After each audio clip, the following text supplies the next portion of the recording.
બનાસ નદીમાં ખનિજ માફિયાઓ પર ગાંધીનગર ફ્લાઇંગ સ્ક્વોડનો મધરાત્રે સપાટો, કરોડોનો મુદ્દામાલ જપ્ત.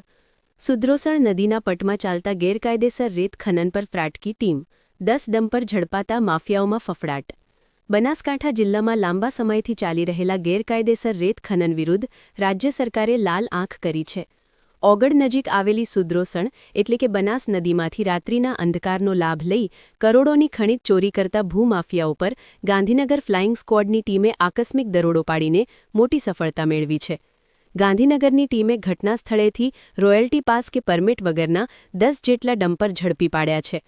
જપ્ત કરાયેલા વાહનો અને રેતી સહિતના મુદ્દામાલની કિંમત ₹2.50 કરોડથી વધુ આંકવામાં આવી રહી છે. આ દરોડામાં ગાંધીનગરની ફ્લાઇંગ સ્ક્વોડની સાથે પાટણ અને બનાસકાંઠા ખાન ખનિજ વિભાગની ટીમો પણ જોડાઈ હતી. બાતમીના આધારે અત્યંત ગુપ્તતા જાળવીને આ ઓપરેશન પાર પાડવામાં આવ્યું હતું. ઝડપાયેલા તમામ 10 ડમ્પરોને હાલ થરા પોલીસ સ્ટેશન ખાતે જપ્ત કરીને કાયદેસરની કાર્યવાહી હાથ ધરવામાં આવી છે. બનાસકાંઠા જિલ્લામાં રેત ખનન એક કેન્સર સમાન સમસ્યા બની ગઈ છે.